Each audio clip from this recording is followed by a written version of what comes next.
Welcome everyone to the MEDspiration podcast. I'm your host, Dr. Nav Badesha, and this is episode number 1 with Nicole Angemi.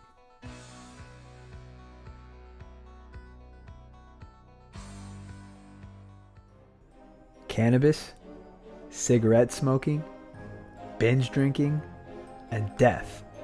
In this week's episode, we're sitting down with a woman who cuts open dead people for a living. We go in depth about all the disease she sees, all their causes, and more importantly, we discuss how the culture in the United States influences the top leading causes of mortality, such as heart disease and cancer. Nicole shares some gruesome details about some of the goriest and nastiest things she's seen, and she also answers questions that many of you submitted through our Instagram. If you're tuning in today, let us know you're out there and you're listening. Send us a message on Instagram and tag MEDspiration in your posts and stories. Let all your friends know out there that you're Medspired. And a huge thank you today to our sponsor, Caribbean Medical University. Are you interested in becoming a practicing medical doctor in the United States? CMU is a fully accredited medical school that offers you an incredible opportunity to study abroad in one of the most beautiful Caribbean islands and then transition to the United States for your hospital training. I personally know some great resident physicians here in the Chicago area who went to CMU and loved the experience. Caribbean Medical University has partnered with MEDspiration to bring you a once-in-a-lifetime discount. Apply today and see if medicine is in your future.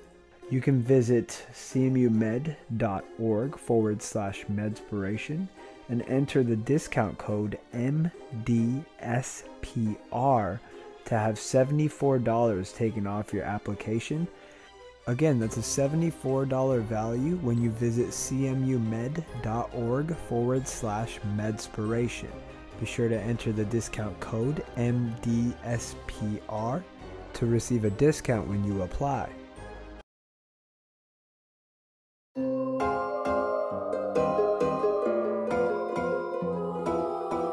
Am I obsessed with death? I don't know if I'm obsessed with it, but I mean, I'm around the thought of it all the time. But I really want to teach people, and it's a fine line because I want to show the world the truth about death and life and diseases. My name is Nicole Angemi, and I run the Instagram account at Miss_Angemi, and I'm a pathologist assistant. So pathology, just to sum it up, is just the study of disease. That's all it means. I started at an educational hospital and I was really into teaching, and I did a ton of autopsies over the course of a couple years, and we had conferences and we showed organs all the time, and I loved it. And then I had a study set of organs that I used to keep aside for teaching. And then I thought, maybe more than students would be interested in this. I think everybody in the world would be interested in this. I think everybody should be interested in what's going on in our own bodies. I try to use my Instagram to show everyone every different aspect of pathology, from autopsies to surgical pathology, just to show people that it's not that big of a deal and that this stuff happens to everyone. Why would you want to open colons full of poop? And why would you want to be covered in blood all day? Like, you don't want to do this. And I said, yes, I do. Ladies and gentlemen, welcome to the MEDspiration podcast. It's an absolute honor and privilege to have one of the most badass human beings on this planet on our show today. So most of you know her as Nicole Angemi, pathologist assistant, human dissector, and autopsy specialist. Those are all professional ways to say that once you die, you might end up on Nicole's table, and she'll have no problem cutting you open and discovering the exact cause of your death. So it's safe to say that our guest today has a very interesting relationship with death. And Nicole, I love speaking with influential individuals who are doing inspiring things. And this week, we told our followers that MEDspiration would be interviewing you, and we got more than 100 different questions that were submitted to you. We won't go over all of them. Without further ado, can you please tell the audience out there, give them a formal introduction, tell them a little bit about yourself and what you do? So my name's Nicole Angemi, like he said, and I run an Instagram account. I have over 1.7 million followers. I started a couple years ago. I was doing a blog by myself, just iheartautopsy.com, and it wasn't really getting any play. So my husband suggested that I kind of bring it to Instagram, and that's kind of it. It just kind of blew up when I started, and it's just been so awesome and so much fun, with the exception that I get kicked off every once in a while for my graphic content, but it's still cool. And I'm a pathologist assistant, so I have experience working in surgical pathology and autopsy, and I kind of just show any range of diseases or death or accidents or anything that could happen. So you've been on Instagram for quite some time now, right? Yeah, I think almost 5 years. Yeah, I remember the first time I came across your Instagram. I was first year medical student. You had actually posted a video of a baby that was born with ectopia cordis, which is a congenital malformation in which the heart is abnormally located either partially or outside of the body. At the time, I remember I started following because I was like, oh, this is so cool. This individual is educating through Instagram. And it's like, for me, I was studying so much pathology. That's the bulk of med school. And it was really nice to put the visuals and the videos to the pathology. So I became a big fan right off top. And I remember, I think your account got shut down multiple times, but I remember I was like, whoa, where did she go? And then I found that you started another account, and that's when I reached out to you for the first time. And I was like, hey, I've been following you for a long time. I think MEDspiration had 10,000 followers at the time. And I just want to shout you out and get you back out there, because I was like, man, I can't believe Instagram's doing this. And check it out. What happened 4 years later? Now we got so many educators on Instagram, so many people actually, including myself, you actually inspired that educational side to social media, especially for me too. One thing I learned from you was, as I go through medical school, as I'm learning new things about anatomy, physiology, pathology, I really wanted to create something inspiring for people to be able to learn from and to relate with. Let's get straight into it here. I know that the most common question that we got from all of our followers was, why did you choose your profession? I'll start from the beginning. I originally just decided to go to college when I was 19 because I dropped out of high school and I was a teen mom and stuff. I mean, a lot of people know my story kind of. So I just enrolled in college to become a nurse because that's what my cousins did, and that's what girls did back in the late 90s. So I enrolled in nursing school, and then, the first year of college, they put you in biology and psychology or whatever, and English. And so that was the first time I ever took biology because I dropped out of high school, so I never took it. Really, the first day I started looking at under the microscope at onion cells, just basic stuff, and I was like, this is so cool. So I asked my teacher if I could get a job just looking under the microscope, and she was a medical lab microbiologist, and she was like, oh yeah, and she kind of introduced me to the whole world of pathology right away. So my undergrad degree is in cytopathology, which is looking at pap smears and stuff under the microscope. And then I just kind of got into gross anatomy and pathology just from working in the same department at the hospital. Very recently, I remember learning multiple times that the most common cause of death, number 1 in America, is heart disease. Number 2 is cancer. The third most common cause is unintentional injuries and stroke. So I guess the question I want to ask you, since you cut open humans for a living, is, are these the most common that you see? And if so, how many of them are preventable? Whenever you're working in the hospital, it depends on what the socioeconomic, situation is where you work. But for the most part, I would say that that's kind of dead on. The thing is that most people think, if you do an autopsy and the cause of death is heart disease or something, a lot of people just think, well, oh, I don't have a history of that in my family, I'm cool. And people don't realize that everything they do can cause heart disease, like drinking alcohol and definitely smoking cigarettes and diabetes and all those things. So these are things that a lot of people bring on themselves and then cause damage basically usually to the coronary arteries, and then in turn, causes heart disease like that. But so many things that we see between tobacco use, drinking alcohol, and obesity for sure, and then oncogenic viruses like hepatitis C or something like that. as far as like accidents and things like that, that's something that the medical examiner's office would do. And I did have some training in forensics, but it's not my day-to-day specialty. So if anybody died in the hospital as a result of an accident or gunshot wound or suicide attempt or whatever, they would automatically go to the medical examiner's office. I'd love to talk more about the smoking cigarettes and alcohol. So how often is it that, you know, you cut someone open and they have really dark lungs, and like, what can you tell us about smoking and drinking? So the bulk of the work is surgical pathology. And now with, you know, screening tests and this and that, like, it's just so much better, you know, imaging. It's just so popular that we have, you know, 20, 30, 40,000 surgical specimens a year in lab. And, so that was where, believe it or not, that's where I saw the bulk of work, or the bulk of the diseases as far as like alcohol related things, smoking related things, and obesity related things. But we see so much breast cancer, and there's so much hype about breast cancer that most women think that that's the number one cause of death, when really it's lung cancer that is in women. So it's something we saw, you know, we would get like a lung lobe pathology, and a lot of it is caused by smoking. But I think like a huge thing that people don't realize when they're smoking is like you also think about like oral cancers and things like that, just because that's where the tobacco goes.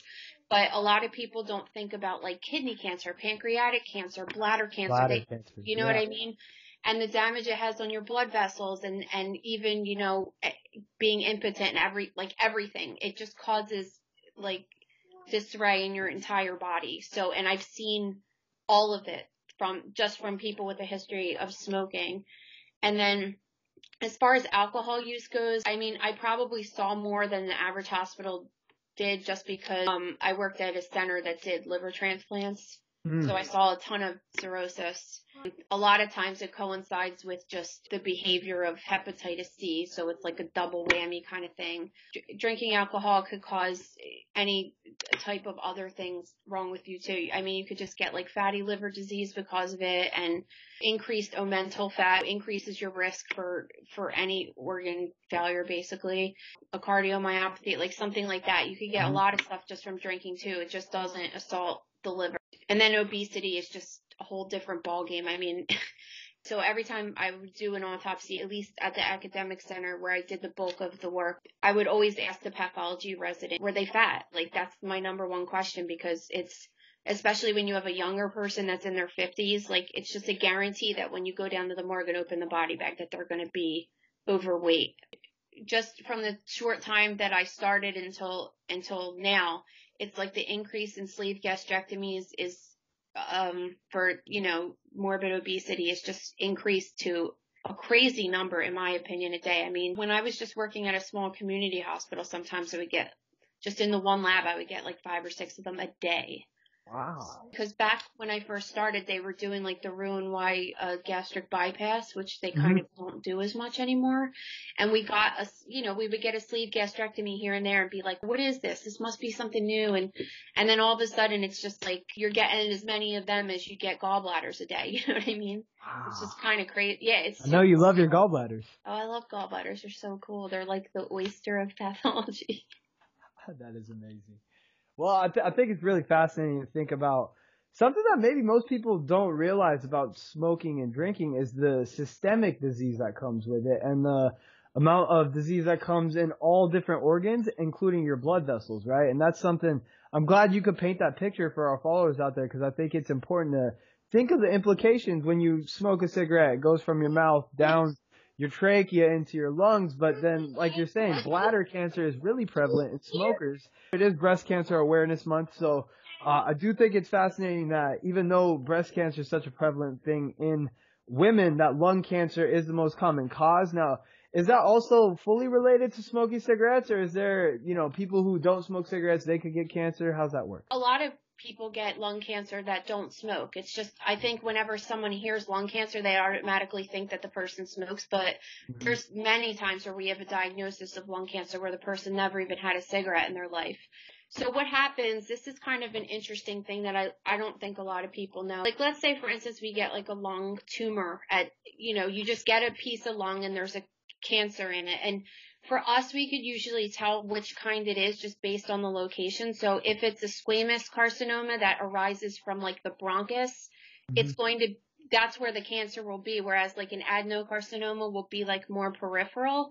So usually just by looking at the organ grossly, we could tell what it's going to be. Although you don't ever diagnose like that, we could just tell. So then we take a piece of the tumor and look at it under the microscope, and then they could say, okay, it's squamous or it's adenocarcinoma, but you can't tell just by looking at the microscope. So you can tell a little bit, like, based on morphology. You could say, like, oh, this looks like it came from the colon, or this looks like it's primary lung, but that's kind of not enough anymore. So we would do, like, special stains on it just to see. We could do special stains on it to find out, like, exactly where it's coming from in the body, which is super cool. Wow. So they'll do like a panel of stains to say like, okay, this is lung primary, or it came from the breast, or it came from the colon. So, you know, cause it's really important for chemotherapy and oncology purposes to be able to know if a person has Mets or not. You know what I mean? Absolutely. Like my biggest advice to anybody that works in medicine is just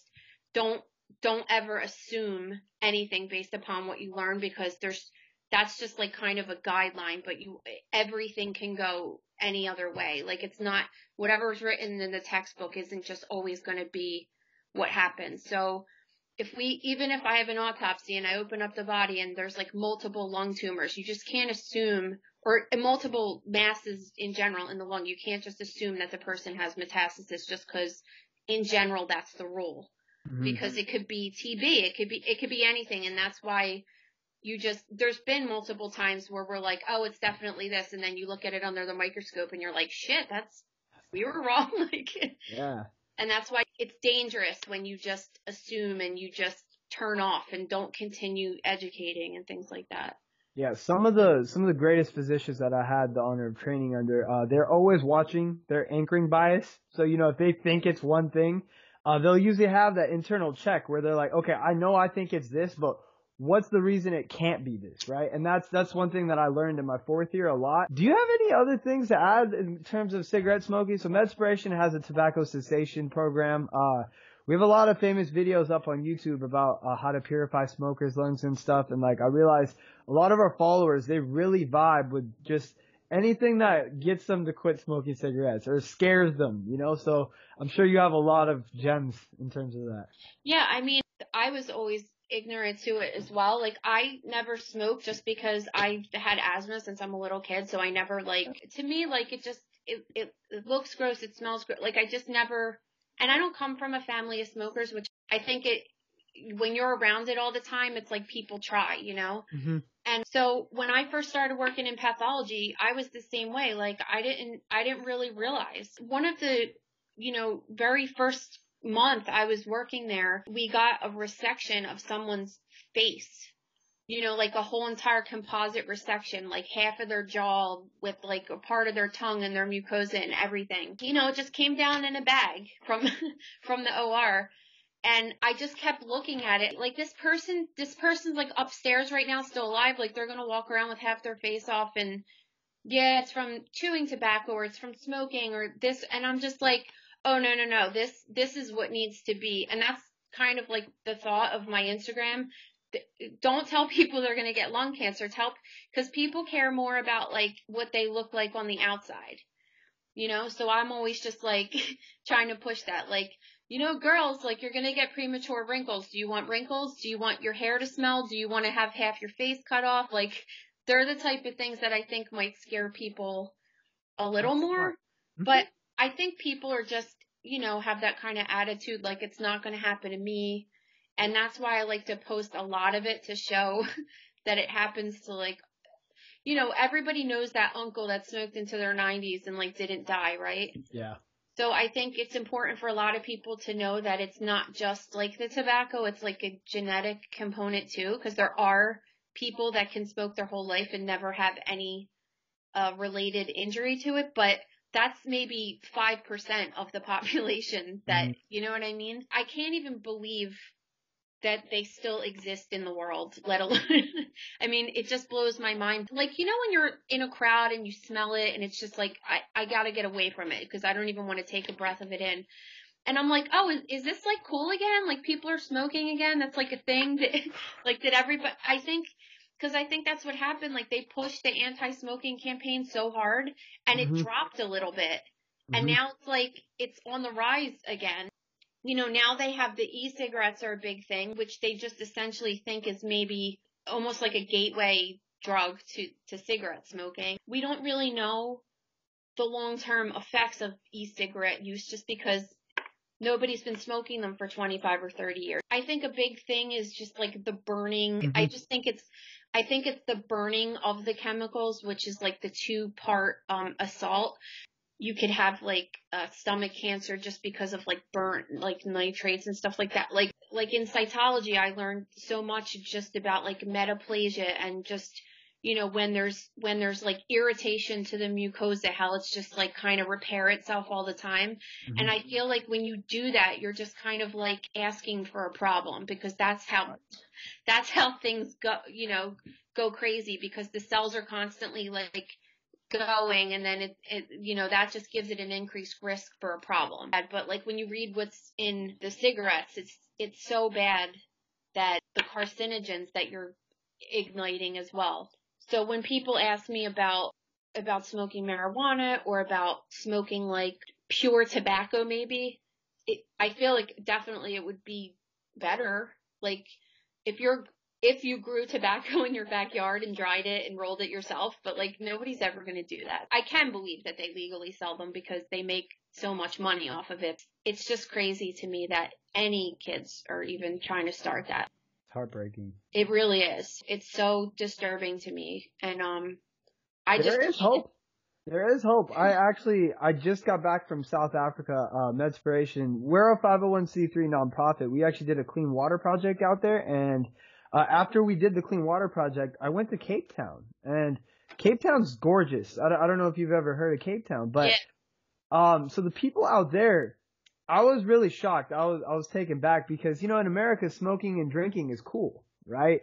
Out there, people climb mountains to be cool. So like they're all in phenomenal shape, and believe it or not, smoking and drinking is not cool out there. So people like look down at it, right? And like that really changed my perspective a little bit. Like I know if another country can bring that and make that a thing, like I believe that that's what we need to do. It's a part of our job as healthcare professionals to let people know, hey, no, this is not good for you. And if we want to make something cool, let's make being healthy be cool, you know? And like seeing that completely changed it. And I think the addiction aspect of it, it's not given enough love and respect because, you know, before I went to med school, I worked at my father's liquor store, right? And here working at a father's liquor store, you know, you sell a lot of alcohol and you sell a lot of cigarettes. And I still remember one person in particular came in and they actually had the tracheotomy. Yeah, it's tracheostomy, yeah. Yes.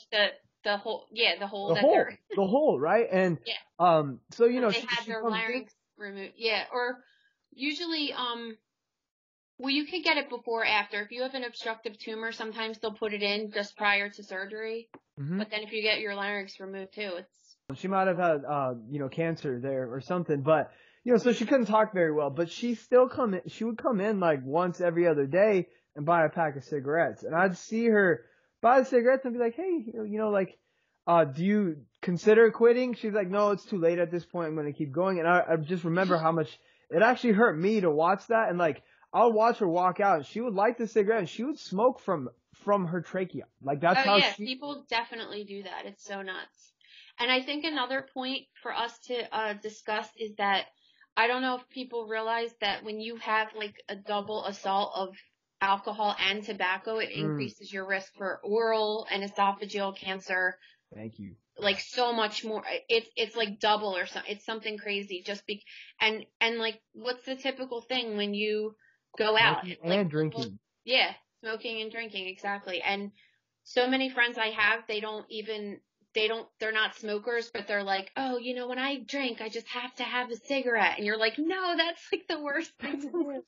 But that's the thing, like people they crave nicotine more when they're disinhibited by alcohol, right? So, that's a very common thing. So for our listeners out there, there's many of them who probably drink alcohol who only smoke cigarettes when they drink. I actually know more people like that than people who smoke cigarettes all the time, right? So that is very important to bring up, that it's like a double whammy. It's more damage to the body, right? So I'm glad you brought that up. Yeah, and it's, you can't, when you're trying to talk to people that think if they only have, 5 cigarettes a month that they're cool, like, it's just, I feel like it's never cool, and you hear stories about, the people that are exposed to secondhand smoke, all the health problems that they have, and you're just like, I think ever taking it in is not a good thing, and Exactly. one thing that I'm starting to really believe is that now that the whole, should we legalize marijuana thing is coming up so much, Mm-hmm. and I listen to like talk radio and watch the news a lot, and you hear what people, like regular people, have to say about it, and it's all about like perception for people. They think like, okay, like marijuana is illegal, therefore it's bad. Tobacco is legal and alcohol is legal, so it can't be that bad, or they wouldn't let us do it, because they don't let us do heroin and they don't let us smoke marijuana, but they don't let it, you know what I mean? And people like tell themselves that it's safe because our government like allows us to do it in the open, I guess. When they start, they just, no one would ever really just like start heroin not knowing that it's like bad for you, It's funny because everybody would say like, oh duh, like smoking cigarettes and heroin is just like on different playing fields, but like, is it really? It's just maybe nobody really lets us know, because ultimately, I mean, I drove by the gas station the other day and saw that they're like $9 a pack now. Right. Like crazy. Well, capitalism, a lot of the classifications of, cigarettes versus heroin, it's what's profitable, and that's so interesting to talk about because, the tobacco industry, like you said, is such a big industry. So they're able to, stay relevant. And I remember when, I don't think I was alive for it, but I remember reading about it. Like once, they linked tobacco use to cancer, like the tobacco industry tried to keep that under wraps for as long as possible before, and like just to make more money, right? And we live in America, capitalism is alive and well, and, just because somebody is selling you something and they say something else is illegal doesn't mean that we shouldn't do a little bit more research and actually see if it's good for us or not. And, you talk about cannabis, and, I actually remember I produced a video on how cannabis affects your health on YouTube, and our Instagram got shut down. And luckily we got some insider people who, got me my Instagram back within like 24 hours. And I reached out to you. I don't even know if you remember this, but you, once you found out, you did a post for us and you're like, hey, go check out this video on YouTube, how cannabis affects your health. Cause, I myself was really interested. I had, you're into pathology. Do you know who Hussein Sattar is? No, I don't think so. I feel like his name is familiar, but I'm not sure exactly who he is. He's a pathologist here in Chicago. I believe he teaches at the University of Chicago. Okay. And, I had him as a pathology professor, and I remember, while we were talking about lung cancer and we were talking about cigarettes and the carcinogens in cigarettes, that they've directly seen that those carcinogens are cancer causing and those are in cigarettes. And, somebody in the class actually asked him, hey, cannabis, what about marijuana? Does it have carcinogens in it? Does it cause cancer? Right. And, I'm going to pose this question to you. What he said at the time was they have not discovered carcinogens in marijuana itself. It's not to say that if you consume cannabis a lot that, we haven't done enough research to be able to tell people whether it's going to cause cancer or not. But his answer at that point was, we haven't found any carcinogens in cannabis, and that's kind of where he left it. Have you discovered anything else since then? First, I'm going to say that the whole entire time in my whole entire career, I've never ever seen a person's chart or a requisition slip that comes with a surgical specimen that says that the person has either obtained this disease from marijuana or has died as a result of marijuana use.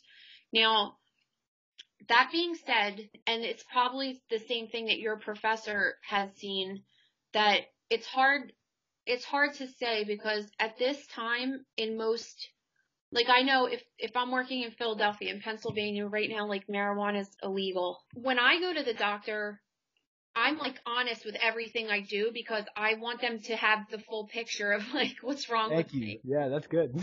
People are scared to say that they do something illegal because they don't want to get in trouble for it. So that's the thing. Like, you might have somebody that they ask history and they say, do you smoke cigarettes? Do you drink? And it's like, yeah, because you're allowed to do that.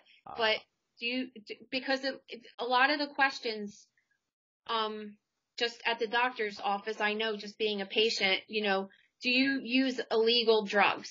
Well, a person like smoking weed every once in a while is a lot different than a person that's injecting heroin or whatever, doing meth or coke or whatever. So I think that a lot of people are inclined to just like lie about that. Say no. Yeah, that's true. And then that's going to kind of skew our results because we don't have an honest opinion.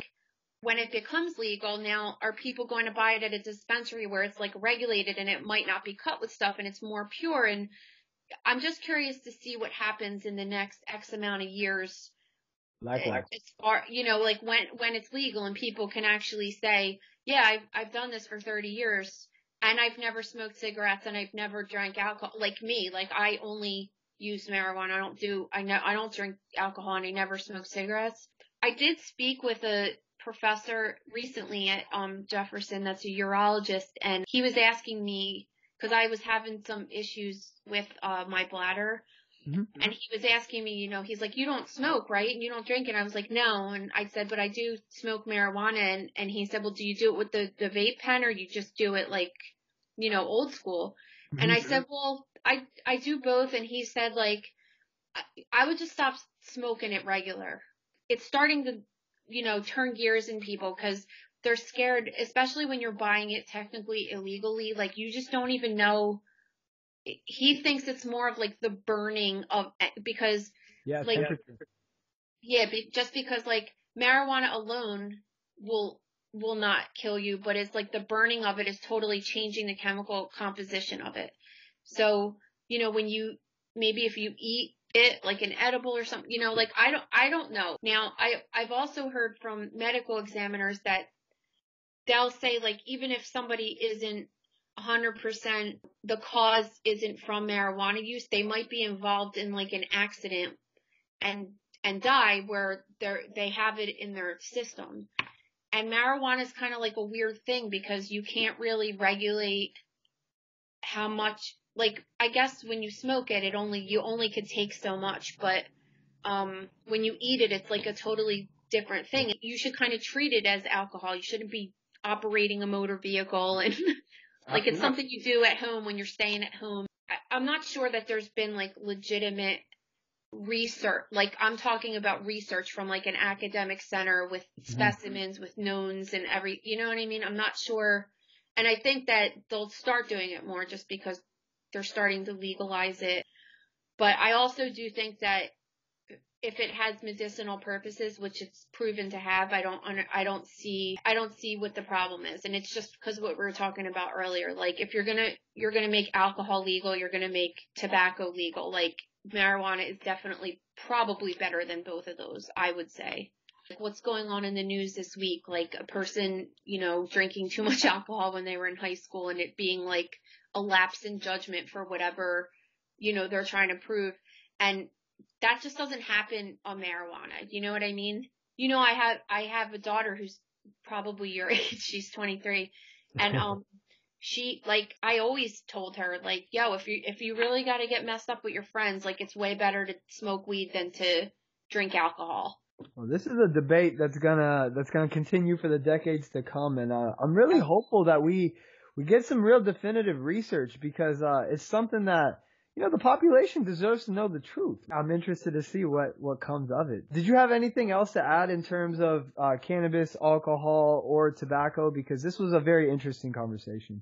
I just want people to know that it's so common. Yeah, I can't even emphasize that. I mean, it's good for pathology because you guys keep us in business. But that's so true. And also, like, yeah, I always say if someone's having like a really horrible diagnosis, I mean, it's good for us. Like, the bad pathology is fun for us, but it means someone else is having a bad day. if you just took away everything that was associated with diabetes, obesity, like things that not everybody, but a lot of people bring diabetes on themselves and stuff. You would have like no work, so. Right.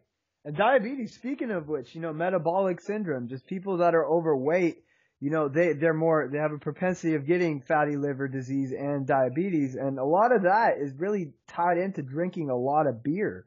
If you look at the average male in America and how much his beer consumption is and how that adds to his central obesity specifically, they're starting to link the fact that central obesity contributes to your likelihood of getting diabetes and fatty liver and heart disease, the number one killer, which that's a great way to connect the fact that, these are systemic diseases we're talking about when we talk about alcohol consumption, cigarette consumption, right? So, yeah, very people just joke, oh, this person has a beer belly, and you're like, a beer belly is mental fat, and that's the worst kind of fat to have. Absolutely. You'd rather have like a fat ass. You don't want a fat belly.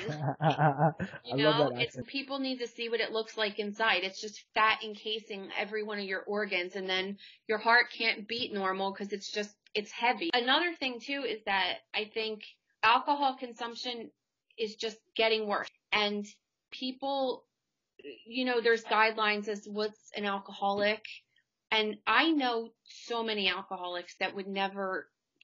They're like, no, I go to work just because you don't wake up and you like need vodka to get on for the day. Like, I'm like, but you drank 5 beers every single day. Like, that's considered an alcoholic. I don't think people will ever tell themselves that and then see, if you really added that up over years and years and years, like the assault on your liver is just not good. Our culture kind of enables it. Having gone to college, I realized like binge drinking is the way that, like when I went to college, that's how it was. It's like, we go hard Monday through Friday. We make sure we get our studying done. But then Saturday, everybody knows the Kraken party and everybody knows you're getting plastered, right? So just the culture, I feel like at the time in those 4 years, it doesn't seem that bad. But then what I've noticed is, I quit drinking quite a few years ago now, but what I've realized in just people that I know personally, it doesn't stop there. So in college, you may be drinking, 20 drinks in one night, and it might just completely be, you're obliterated one night. But then slowly and steadily, I've noticed after people graduate college, you don't just stop that. Even alcoholism, at least in my generation, it seems to be something it takes progression. It takes time, and it does start small, just like everybody did. But then eventually it's just because everybody's okay with consistently consuming alcohol, I feel like it's not really addressed either. It's almost just, it's common and it's okay, and that's where, we as healthcare professionals, we do have to take a look at that and be like, is this the right thing just because culturally everybody is partaking in it? Or, and the commercials, you watch, I'm a huge football fan. I watch commercials, obviously, when the football game's on, and every other commercial is like a commercial of alcohol. It doesn't help. Yeah, I know, you're right. Like my mom, for instance, I wouldn't consider her to be like straight edge or anything. She'll have like a cranberry and vodka every once in a while, but like that's it for her. It's always been it for her. Okay. It's very hard for people to be like an occasional smoker, an occasional alcohol drinker. Like if you had a problem at one point, you should probably like never touch it again, because it always just escalates and then you drop off and then it escalates, because you just have that, that what people call like an addictive personality or whatever. So yeah, I agree with you. It's the same way, like people, and people just carry on for years and years and years, and then they don't, like if you sat there and calculated like everything they drank, it would be. Yeah, my millennials, it's like a go hard or go home type of mentality where people, like I was saying, the binge drinking, going hard and going home, or going home is, it adds up. I always just tell my friends, I'll ask them, they call me all the time and I'm like, hey, how many drinks did you have this week? Cause like once you get over 25, you really start having to think about, okay, how many alcoholic beverages am I really consuming? Because, I try to tell them, try to make it less than 10, please, just count. And every time I talk to them, they'll tell me, and now they'll actually just report back to me like, hey, I had less than 10 drinks this week. I'm like, okay, that's great, because really try to pace yourself. I do believe the latest research, they did prove that not even one alcoholic beverage is proven to actually be beneficial. They used to say that it was cardioprotective, like one alcoholic beverage every now and then, but I believe the latest research actually said that no amount of alcohol is safe anymore. So that's something. Yeah, I mean, it's your drink. Like I always say, like when you smell alcohol, like it smells like hairspray. Like your drink, like would you just sit there and drink hairspray? Like no, it sounds weird, right? This is the best segue to the questions because the first question we have from a follower, it was Elizabeth.T_. This is the exact question. So she said, I read that when someone dies drunk, that their brain smells terrible when you cut them open. Their whole body smells terrible. It smells like I had a case where we had a woman that died and we didn't know why, but she came to the hospital and she died in the hospital and it wasn't like suspicious to them. She was alive for like, half a day. So we did the autopsy. She was only like 50. Like as soon as I made the incision and didn't even get into her abdomen, I was like, she stinks like alcohol. Like it's coming through her tissues. It smelled so bad. When I opened her up, she had like acute pancreatitis rupture. Like she bled to death, but it was like an acute episode of drinking and I smelled it in all of her tissues. It was crazy. I didn't even need to, like we did her blood alcohol just to see what it was or whatever, but we didn't even need to. Like I smelled it so strong. Think about it. Like if you know any alcoholics and stuff or you've been around a person, it's the same when you're around a smoker. As soon as you're near them, like your nose just triggers and you could smell when a person's an alcoholic because it's like coming through their pores. You're right. And it's when the person dies, it's the same thing. Like it's like embedded in all their tissues. It's so crazy. Wow. And when I was in college, I used to drink and, I'd still work out. So the next day I'd go work out. And once I get out of that steam room post workout, I could smell the toxins coming through my skin, but it's so fascinating to think about your perspective where, you cut them open and it totally makes sense. I mean, if I'm seeing it come out of my pores and it stinks, that, when you cut me open, it might stink everywhere too. But that's a crazy visual, and I hope the people out there that makes them a little bit more mindful of alcohol consumption, because wow. Yeah. So we'll move on to question number 2 by Faith Ghosts. They said, what's the grossest and nastiest thing that you've ever seen? One time we had a person had this is probably, we had a person that just she was super, super obese and she had, like the panis removal. Mm-hmm. But for whatever, like we get them all the time. Like this one was just different. I guess it was so big. She wasn't even really she wasn't like status post weight loss. They just were kind of like cutting this off of her to debulk her in a way because she kept getting like these nasty infections like in the crease just because it was so heavy. So it was like really a resection of the abdominal skin, but with like a part of like the mons pubis attached inferior to the specimen. And it just smelled so bad. Like it smelled like dead fish at the bay. It was so horrible. And like when we took it out of the bag, it like permeated the room. It was like everybody was just, it was the whole room. It was crazy. Certain bacterias like put off the anaerobes. Such a nasty scent. Another specimen that I got that was really gross too. I feel like in general, I get more grossed out from surgical pathology specimens because the person's still alive.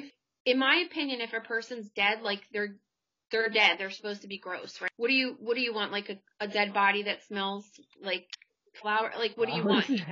Whereas like a surgical specimen, you're like with that lady I was just talking about, I'm like, ew, like she's upstairs right now and like nurses just had to take care of her with that thing attached, and that's what kind of grosses me out. Another case we had was this guy that had Fournier's gangrene, which also smells really bad. Mm-hmm. And for people that don't know what that is, it's basically like a necrotizing fasciitis, like flesh-eating type of thing that happens usually like in the groin area. And it could be associated with people that have diabetes. But in this case, this is like a horrible story. He had like a prolonged erection from taking Viagra. Like sometimes you have to go to the hospital to get that like see, like to get the blood taken out basically. And whatever procedure he had, I'm not like 100% sure, but whatever procedure that he had to remove the blood, they like did the wrong vessel basically. And he ended up getting like gangrene to like the penis, right? So we got like a penis resection on like a 50-year-old guy, which was just horrible in general, but it was black and green and just smelled so bad. Like it just smelled so bad. You really had to like feel for this guy, because basically it's like, all right, we're just going to cut off like all of your dead skin just to keep you alive. Like we don't care that you have no quality of life anymore as far as that stuff goes. But it was another one, like took the lid off the container. It was in formalin like overnight, and it still just smelled like nothing could have killed that smell. It was horrible. And we presented it at a gross conference, and the same thing happened. Like we brought it down to the morgue, like 3 weeks after we got the specimen, just to show it's a good teaching case, because, you work at a hospital with residents and people and that's what you sign up for when you go there. Right. Mm-hmm. And, but that's the only way that we learn as well. God bless that man. Yeah. Okay. Well, moving on. So Sharky Bates asked, what would you recommend for a college freshman if they want to be a PA? I mean, I think that my major really prepared me, which is cytotechnology. I think that prepared me for being a PA, just because you basically learn the disease process of cancer, which is like a huge thing. And then, so for example, like my PA class, I only had like 10 classmates, and there's 10 of us in the whole program. And I was the only one that had cytology, and there was other people that just had like a general biology degree. And so it's both bachelor's degree, but they were so lost. And it was kind of almost like a review for me, and it was more intense because it was at the master's level. When you understand like cancer and how it starts, like I feel like in PA school, they just throw you in and they're like, oh, people have this thing called cancer, but they don't like backtrack to like how it starts and like how it evolves from dysplasia to go, and I learned that so much because in cytology, you have to look for those different changes in cells before it becomes cancer. Mm-hmm. So I think it was like super useful to me that I had like a head on diseases, like mostly cancer, but infections too. I feel like any kind of major, it doesn't necessarily have to be cytology, but maybe like any kind of lab thing, just because the lab is kind of like the central. Yeah. There's no specialty. It's like you just have to know everything because it's pathology. You need to know everything. It's a good like entry thing. And also I think it's good because my undergrad degree was in cytology. So when I was 19, like I started working in the lab, because first it was like I took blood and then I put urine on microbiology agar plates and like, but like that's like job learning. Like I just learned. So then when I was a PA years later, I knew everything about the general lab just from working there. I knew everything, like what blood tubes go with what. Like that's not something a PA knows. That's not anything we learn in school, but it's something you learn from like work experience.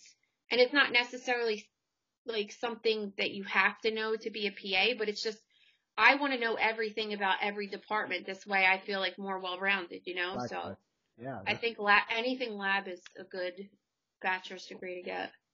Perfect. Thank you. I'm sure that they'll find that helpful. So let's see. We got Timmy_asked, what is one life lesson you learned through Instagram? I don't really know how to answer that question.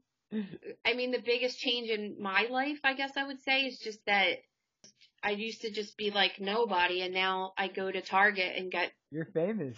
Yeah, it's weird. It's hard for me to like think about that, because when I'm typing on my computer, it's just like writing for me is like a therapy for me. It like helps me chill out and stuff. Like my husband says that to me sometimes. He'll just be like, Nicole, do you know how many people like fit in the Lincoln Financial Stadium down in Philly?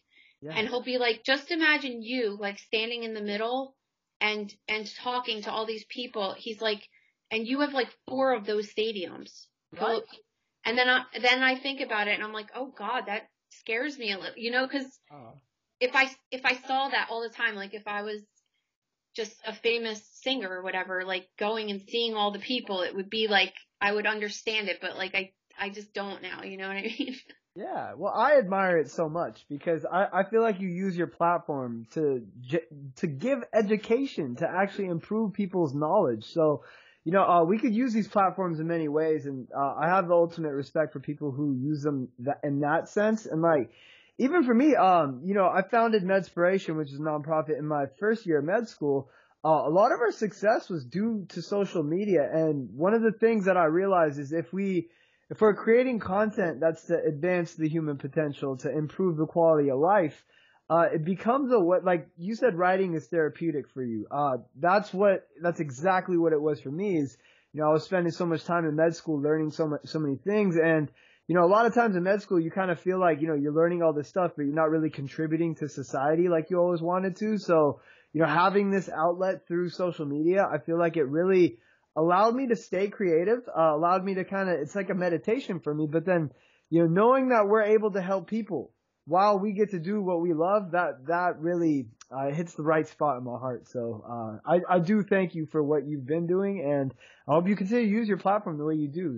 When you work in the lab and you don't see any of your patients, unless they're dead, like seriously, I mean, sometimes in the lab you might see like one or two people that don't work in your department a day, like a nurse bringing a specimen down or something. You see more people when you go to lunch. You're like, why am I doing this? No, I'm not getting that, even though like, you're doing good work. Like sometimes you just want to hear you're doing good work. You know what I mean? Yeah, of course.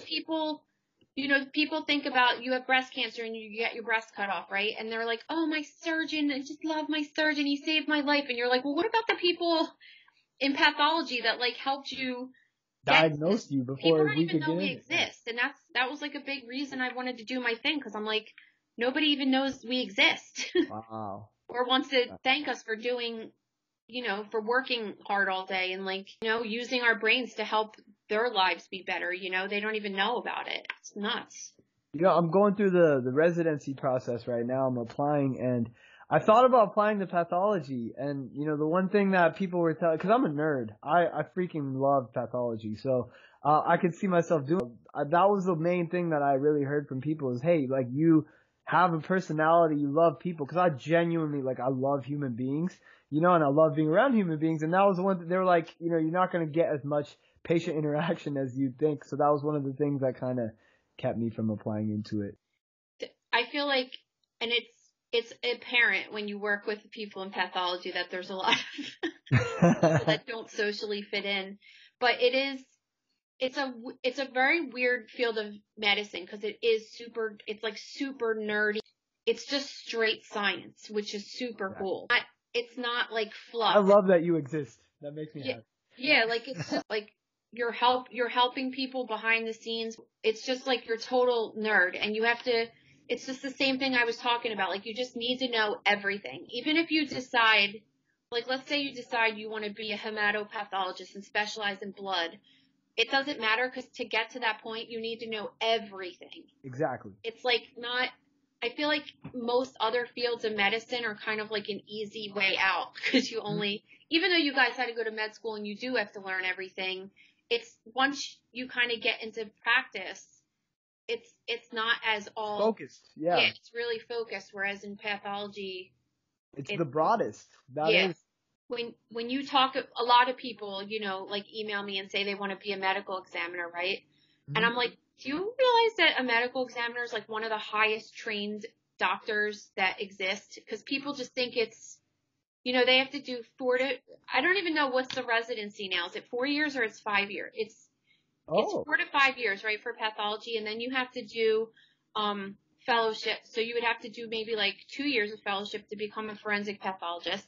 I heard the boards are like one of the hardest boards to pass because you need to know everything. And then you get a job and it's like you're 30 something and you don't really even get paid that much. It's considering the amount of effort you put into it. It's kind of like a labor of love that you want to do it, I think that's why we go into medicine, pathology. I mean, for me, definitely it's a labor of love. And I am, like you, the ultimate scientist. I can't get enough of the knowledge, so at least that keeps us going, you know? The coolest part of it is that it's always like evolving. It never gets boring. You know, I feel like in family medicine, it just might get routine because it's just like, oh, your nose is running. Oh, you have strep throat. Oh, like, I mean, you might get occasional people that might have something crazy, but I feel like as a physician, you might just turn off and just be like, next, like nothing. Yeah. Whereas in pathology, like when you're getting the specimen sent to you, it's because all these people are having a problem from all over the place. Sometimes pathologists take jobs which are the highest paying jobs, like a satellite lab, like Quest Diagnostics, just like looking at GI biopsies all day. Those jobs pay so much money, but they have to be so boring because it's like you're just looking at screened, like patients getting colonoscopies that are getting screened. Like, so you might look at, 100 slides before you come across like, oh, this polyp is a little dyslexic. Like, oh, that was the excitement of my day. So, but when you work in a hospital, like the one that I just worked at, like low socioeconomic. So, I mean, it's unfortunate to even say this out loud, but when people are poor and they're not educated, it's like the best pathology. No, it's a thing. It's a thing. I had to learn that in my third year. I would, in your first 2 years of med school, you learn everything and you just read it and you've never really seen it, and then like you hit the wards and you start seeing the things you've been studying, like to the depth that you have. I used to get really excited. I had to learn to tone it down in front of the patient because you can't get excited because you finally see a pathology that you've read all about. You know what I'm saying? So I'm still learning to kind of tone it back a little bit because, they get the wrong idea. They're like, yo, why are you happy that I'm suffering? And it's like, no, it's just, I think I know a lot about this and I really want to try and help, and that's like the nerd in us, I guess. I think sometimes like being like that to me, sometimes I got to turn it back a notch and be like people, like at this point, that people are sending me emails all the time to feature their disease on my Instagram. Oh, I bet. And people like write me like these big long emails like, oh my God, I had to have 20 surgeries and this and that. And I wrote back like, oh, this is so cool. Can I post this? Like, I'm not like, so sometimes I'm like, all right, I'll at least put it in another line, like, how are you doing now? Like, yeah. I feel like so desensitized sometimes because my mind is always just like, oh my God, like I'm talking to someone that actually like has this. This is so cool. And I want to show everybody this. Well, let's move on to the last question. So, Ajit Paul B asks, what is your favorite tattoo and what does it symbolize? I don't know if I've ever thought if I have a favorite. I have a lot that like mean stuff to, like I have one for all the people in my family, and so I like those. And my husband and I have a lot of matching tattoos, which I think is like super cool. So we have like matching tattoos of like our kids' names, and we have one for like when we met, like because we met at Wawa. It's like a coffee place, like it's like an upscale convenience store around here that everybody's like obsessed with. So we got like a tattoo like when we like 10 years after we met for that, and just like certain things like that. I don't necessarily have like a favorite. I think like the ones, because then I have other ones that's just like a butterfly. Like it doesn't mean anything. I just thought it was a cool picture. Like I wanted to get it. So I think the ones that like mean something to me are my more favorite ones. And it's cool because it's like a timeline of your life kind of, know. Wow. You're like, what the hell was I thinking? Or like, this is so cool. Like, I've been getting tattooed since 1997. It's weird to me now because like everybody does it. And I've been covered since I was like 18 years old, All I had back then was like tattoo magazines. Like the internet wasn't even out yet. Or maybe it was, I don't know, but I didn't have it until I was 19. And then when I had it, it was like I would be on the computer and I get kicked off because like I got a phone call at my house and like my mom would answer the phone and I love internet. Oh man. Yeah. I mean, I don't even have much room left, but I'm like, God, if I actually had like my choice of all of these people and looking at all of these artists, I don't even know if I'd ever get tattooed, if I could even make a decision like that, if I had like brand new naked skin, It's speak volumes of the time we live in, where there's so many options nowadays to choose from, and it almost cripples you, you know? So Yeah, and I'm not good with options. Well, so we did have, this is actually not a question. We had a follower just wanted to send you a message. We found it really funny. This is cookie ._, and they said that you once inspired them to dissect a fish. So I just, just wanted to let you know, like, you inspired someone out there to cut their dead fish open and to check it out, which is pretty cool. That makes me happy. Like, one time I was just on vacation and I found this really big bug, and I was just like, I just need to, like, cut this open and see what's going on in here. Like, is this thing pregnant, or, like... You're doing what you were meant to do, basically. Like, I'm on the beach with my kids, and we find, like, these weird things that I guess they ended up being some kind of seaweed, but they were, like, puffy. And I was like, I gotta cut this open and see what's, like, it looks like inside with a seashell, you know? Wow, that is so just, cool. like, always constantly curious, you know? Oh, absolutely. Likewise, man. That is so cool.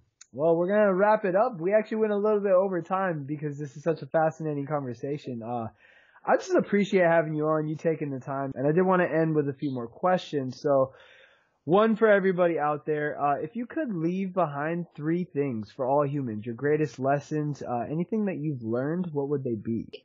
I probably only have one, which is what I've said earlier. Just always be prepared for something that's not going to be, like, routine, I guess you would say. It could just go in any aspect of your life. You can't plan anything. You can't say anything is going to be a certain way. Mm-hmm. And it could be as far as just my experience in medicine, like opening a body and, like, certain things along the way telling me that it's not right. And, like, you should always, like, trust your instincts, because, like, things get triggered because, you know, things aren't right. Especially now, I think I'm more enlightened now with the Instagram than with actually my work experience, that, like, life is just it's so fragile. And it, you know, my grandma died at 99 years old. She was born in 1900, you know, and then you have people that get horrible shit when they're 20, and, like, just, you know, it goes from, like, one extreme to another. I just lost one of my good friends at 42 years old from ALS, you know? Sorry. And it's like, you just don't know where, you know, this guy, when I met him, was like, oh, I gotta go. My voice sounds hoarse. It's starting to sound funny. Like, I gotta go get it checked out, an endoscopy, when he's, like, my age, like 39 years old. And then he finds out that he has ALS, and that's, like, why his vocal cords are getting paralyzed. You know, like, you just, wow. And then all of a sudden went from, like, a guy that went to work every day, that a guy that, you know, last month was paralyzed in a wheelchair and had his wife taking care of him, you know?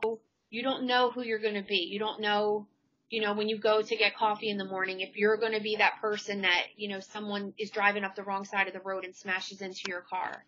So it's just like, don't put, like, a lot of pressure on yourself to live, like, to be a certain way, because, like, you can't, even though you do have some choices as far as how your life goes, you don't at the same, you don't have 100% control of anything, you know? Right.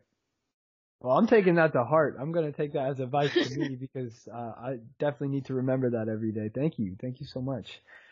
So our last question, which we ask every single one of our people who are on. So what is your definition of MEDspiration? I think that for me, it's mostly showing people, I want to show people, like, how to live a healthier life, and I'm going to give them the tools to do it, and they could do whatever they want. Like, I can't force anybody, but I'm just going to show them the facts from, like, a world that has previously been hush hush and only for us professionals to see. Mm-hmm. And show them really, like, ugly sides of life. You know, people on Instagram want to just, like, take selfies and look hot, and, like, people don't want to know about it because it scares them, you know, a little bit. Yeah.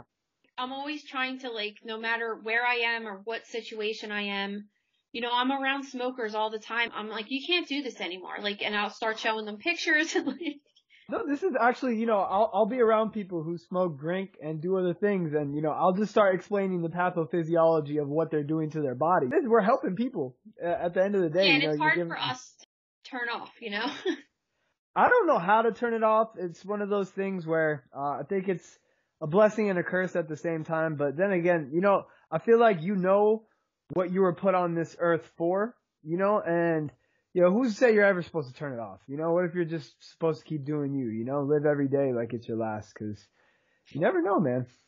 I just can't shut it off ever. Like I try really hard because I feel like I'm just so nerdy and scientific and like party killer all the time. Oh, it's okay.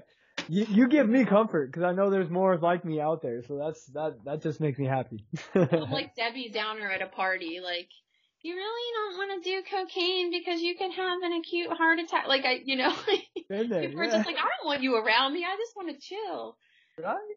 Oh, that is so awesome. Well, Nicole, I can't tell you enough, man. Thank you so much for being on here. I feel like you gave so much insightful information to all of our followers out there, all the listeners. So, just to end it, what is your Instagram handle? How can people reach you? Are there any projects you're currently doing? Go ahead and let us know. So my handle is at Mrs.MRS_Angemi, Angemi. It's just my name. It's been other cool things that would be catchier, but like I said, my account was deleted so many times, so I just couldn't have I Heart Autopsy or something that was easy for people to remember. Currently, I'm actually trying to get a TV show, believe it or not. Like I've been working on it for a while, so I don't know if that's going to happen. But I was in LA a couple weeks ago, kind of like trying to sell it to networks. So that's like a thing I'm working on. And just like possibly like a book. Just like I have like my hands in a lot of different things but like nothing at the same time, Well, you have our complete support. We hope to have you back on this podcast, and we'll see where our lives take us. And we hope to continue to stay in touch, and just, we appreciate you. Thank you so much. Yeah, definitely. Thanks for having me, for sure. There you have it, ladies and gentlemen. I hope you guys enjoyed this episode. Cannabis, cigarettes, alcohol, and obesity. I thought it was powerful. If you guys loved it, please don't forget to subscribe to our podcast and give it a 5-star rating. It would mean the world to me. You can message me and post this on your Instagram story right now.